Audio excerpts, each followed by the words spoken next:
Hello friends, എല്ലാവർക്കും എൻ്റെ ഒരു പുതിയ വീഡിയോയിലേക്ക് സ്വാഗതം.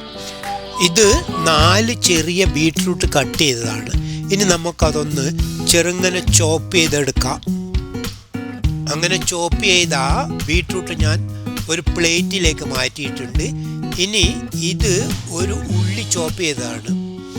അതിനോടുകൂടി ഈ ഉള്ളി ചോപ്പ് ചെയ്തത് നമുക്ക് ചേർക്കാം. അപ്പോൾ മനസ്സിലായില്ലേ എല്ലാവർക്കും?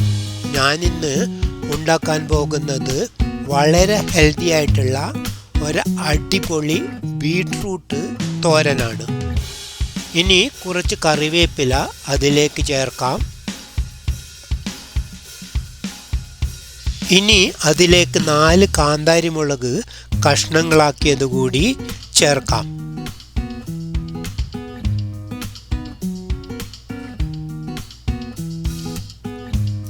ഇനി സ്പൈസസിൽ കുറച്ച് വീതം മല്ലി പൗഡറും മഞ്ഞൾപ്പൊടിയും മുളക് പൊടിയും കൂടി ചേർക്കാം.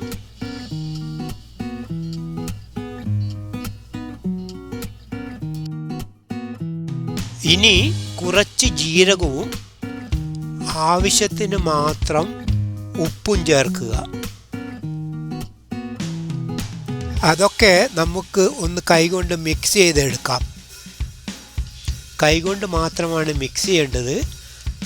സ്പൂണൊക്കെ എടുത്താൽ ശരിക്കും മിക്സായിട്ട് കിട്ടുകയില്ല. ഇനി നമുക്ക് 2 വെളുത്തുള്ളി ചെറുങ്ങനെ അരിഞ്ഞത്, വലിയ വെളുത്തുള്ളിയാണ്, അതുകൊണ്ടാണ് ഇത്രയധികം കാണുന്നത്.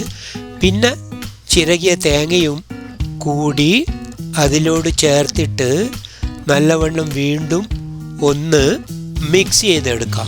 ഇതുപോലെ കുക്ക് ചെയ്യാനുള്ള പാത്രം ലോ ഫ്ലെയിമിൽ വെച്ചിട്ട് 3 സ്പൂൺ വെളിച്ചെണ്ണ അതിലേക്ക് ഒഴിക്കുക. കുറച്ച് കടുക് അതിനോട് ചേർക്കുക. ഒന്ന് അടച്ചു വെക്കുക. കടുകൊക്കെ പൊട്ടുന്നുണ്ട്. അപ്പോൾ നമ്മൾ 3 വറ്റൽമുളക് കഷ്ണങ്ങളാക്കി അതിനോട് ചേർത്ത് ഒന്ന് മൂടി വെക്കുക. പിന്നീട് നമുക്ക് കുറച്ച് കറിവേപ്പില കൂടി ചേർക്കാം. ഇനി അതിനോട് ഒരു 3 സ്പൂണോളം കുത്തരി കൂടി ചേർക്കാം. അരി ചേർത്താൽ ഈ തോരന് നല്ല ടേസ്റ്റ് കിട്ടും കേട്ടോ. അതൊക്കെ ഒന്ന് നല്ലോണം നമുക്ക് മിക്സ് ചെയ്യാം.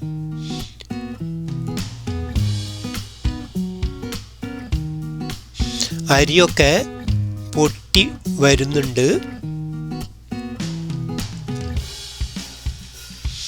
ഒന്നുകൂടി നല്ലവണ്ണം മിക്സ് ചെയ്യാം. ഇതൊക്കെ വളരെ ലോ ആയിട്ടുള്ള ഫ്ലെയിമിലാണ് ചെയ്യേണ്ടത് കേട്ടോ. ഒന്നുകൂടി നമുക്കൊന്ന് അത് മൂടി വെക്കാം. അടുത്തതായിട്ട് ആ ബീട്രൂട്ട് അതിലേക്ക് ചേർക്കാം. ലോ ഫ്ലെയിമിൽ അതിന് നമുക്കൊന്ന് കുക്ക് ചെയ്തെടുക്കാം. ഇടയ്ക്കിടയ്ക്ക് അതൊന്ന് മിക്സ് ചെയ്ത് കൊടുക്കണം. അടിയിൽ പിടിക്കാതിരിക്കാൻ വേണ്ടിയിട്ടാണ്. നമ്മളിതിൽ വെള്ളമൊന്നും ഒഴിക്കുന്നില്ല കേട്ടോ. ഫ്രണ്ട്സ്, എൻ്റെ വീഡിയോ ഇഷ്ടമായെങ്കിൽ ലൈക്ക് ചെയ്ത് കമൻറ്റ് ചെയ്ത് ഷെയർ ചെയ്യാൻ മറക്കല്ലേ. പുതുതായിട്ട് കാണുന്ന കൂട്ടുകാരാരെങ്കിലും ഉണ്ടെങ്കിൽ ഒന്ന് സബ്സ്ക്രൈബ് ചെയ്ത് സപ്പോർട്ട് ചെയ്യണേ. ഒരു 15-20 മിനിറ്റ് നേരം കുക്ക് ചെയ്യാൻ വെക്കണം കേട്ടോ.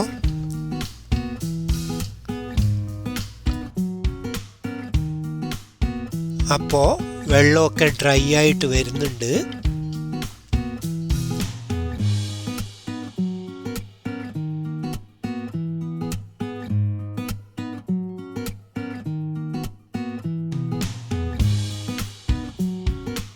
അങ്ങനെ വളരെ ഹെൽത്തി ആയിട്ടുള്ള അടിപൊളി ബീട്രൂട്ട് തോരൻ സബ്ജി റെഡി. ഇനി നമുക്ക് അത് ഒരു സർവിങ് ബൗളിലേക്ക് മാറ്റാം. ബ്ലഡ് പ്രഷറിനും ഹാർട്ട് ഡിസീസിനും ഫാറ്റി ലിവറിനും ഒക്കെ വളരെ ഉപകാരപ്രദമായ ഒരു വെജിറ്റബിളാണ് ബീട്രൂട്ട്.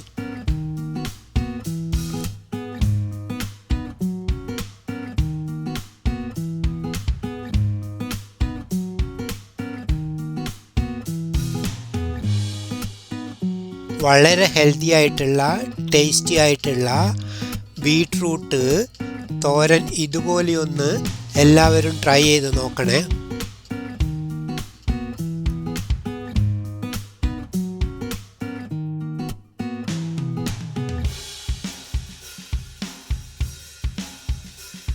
അപ്പോൾ ഇന്നത്തെ നമ്മുടെ ലഞ്ചിൻ്റെ പ്രധാന ഐറ്റം അടിപൊളിയായിട്ടുള്ള ഈ ബീട്രൂട്ട് തോരനാണ് കേട്ടോ. Thanks for watching my video. Bye bye, see U.